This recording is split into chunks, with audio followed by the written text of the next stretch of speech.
عید الفطر کی نماز کا طریقہ بتانے لگا ہوں، ذرا توجہ کیجئے گا۔ عید الفطر کی نماز کا طریقہ یہ ہے کہ سب سے پہلے آپ نے نیت کر لینی ہے۔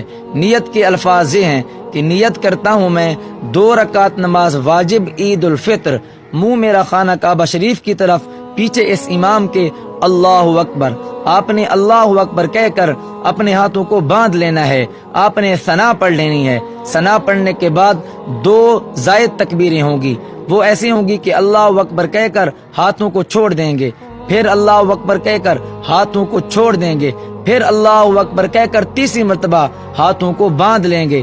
امام قرات کرے گا، رکوع ہوگا، سجدہ ہوگا، ہماری 1 رکعت مکمل ہو جائے گی۔ اس کے بعد دوسری رکعت ہوگی، امام کھڑا ہوتے ہی ہاتھوں کو باندھ لے گا، امام قرات کرے گا۔ اب قرات کے بعد 3 زائد تکبیریں ہوں گی، وہ اس طرح کہ اللہ اکبر کہہ کر ہاتھوں کو چھوڑ دیں گے۔